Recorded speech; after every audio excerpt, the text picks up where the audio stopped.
Welcome to this week's edition of Mob Talk from the Federal Courthouse. I'm Dave Stratweiser. And I'm George Anastasia with the Philadelphia Inquirer. All right, George, we've been talking about it for years. This week, the first shoe, finally dropped on the mob. Lots to talk about. I think this will take us through the entire summer. We can't get it all in one segment.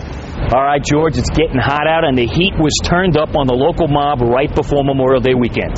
Yeah, we have the indictment. We got 13 people charged, and most of the major players are not making bail, which means they're not going to be down the shore this summer. They're going to be sitting in the federal detention center. All right, give me your 5-day kind of perusal of this indictment. This indictment is an economic indictment. It's about gambling, loan sharking, video poker machines. And people say, well, you know, what's the big deal with that?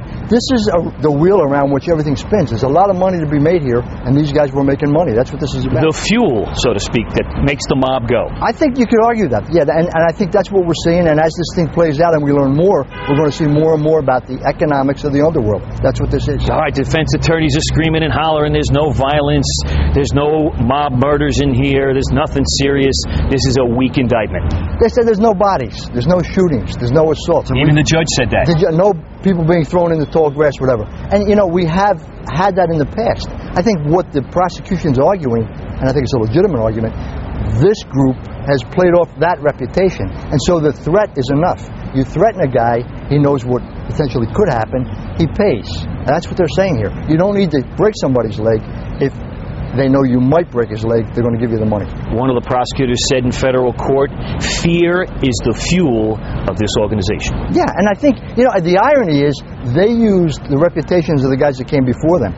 Guys like Nicky Scarfo, who was a psychotic. Guys like Joey Molino, who allegedly used violence to move his organization forward. Guys like Ralph Natale.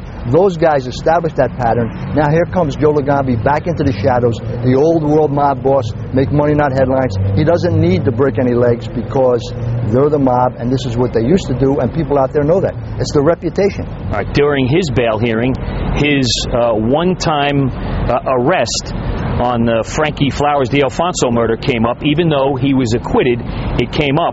And they kind of made the suggestion that people know he was accused in that murder, even though he was acquitted, and that put fear in people too. Yeah, I mean, I think one of the prosecutors, David Troyer, said that he's playing off that reputation. Even though first he was convicted, then he was overturned, then he was acquitted, so he's not a convicted murderer. But in the underworld and on the streets, I think he's got that reputation as he was a hitman for Scarfo. You don't want to fool with him. Another point, they said Stano and Legambi and Massimino were described by a third party as dangerous men. That's the reputation they want in the underworld, and that helps fuel the economy. Okay. Joe Legambi didn't get bail. He's going to be in jail for quite a bit of time. He's 71 years old.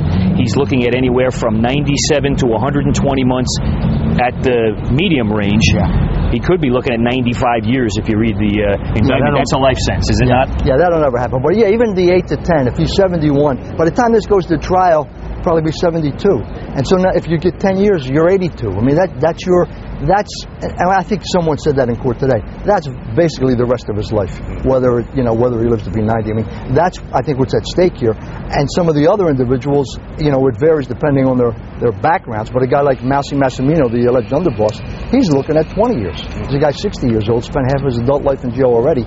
He's going to go away, maybe never come back. So those are the stakes. Even though there isn't any violence here, serious charges carry serious jail time. Okay, now I already hear defense attorneys kind of jockeying for position on possible plea deals if the government will take them. And they're looking for deals somewhere in the 5, 6, 7 year range, not big, long-time stuff. They're almost acting like their guys would like to get it moving, get the clock running right now. If you could make that kind of bargain in this case, it's a racketeering case with gambling. If you could get your guy 5 or 6, and in federal time you do 85%, so if you get 5 or 6, you're going to do 4 or 5. It's probably not a bad deal, given the track record of the U.S. Attorney's Office in racketeering trials involving the mob. They always win. Everybody knows they always win. Yeah. And this is a case built around tapes. You can't cross-examine tapes. And this is a case with paper trail. So it's a very difficult case, I think, to defend. You can poo-poo it and say it's just gambling, but at the end of the day, if it's gambling racketeering, serious charge. One of those tapes has one-time mob underboss Anthony Stano talking to an undercover FBI agent on tape where he says he's a member of the board of directors of the mob. He's the chief financial officer, George. Yeah, I mean, those are the kind of things that play well to the jury, because these are the guys, in their own words, telling people who they are. And, that's a little bit of puffery maybe, but it establishes what the federal government wants to show. This is the mob. This is the way they operate. And, we saw that again and again in the Stanford trial and in the Merlino trial. When you've got tapes, not much you can do about it. It's a snowball coming down a hill. And even Joe Legambi didn't think he was caught on tape, but he clearly was, according to what we heard at his bail hearing, numerous times, apparently. That's ironic. I mean, Legambi has built that reputation as being stay in the shadows, don't call attention to himself. The famous walk and talk. Right. Yeah. And yet he obviously, according to this indictment, sat down and talked to somebody who was wearing a wire. And, that has a lot of repercussions. But at the end of the day, you've got the mob boss, in his own words, basically talking about loan sharking, talking about extortion. And that's going to play well given the charges in the case. Okay. Now, play this out for me a little bit. We're not going to go through the whole thing right now, but there's a lot of interesting threats in here about putting a bullet in a guy's head, getting two gorillas to chop a guy up, stuff like that. Yeah.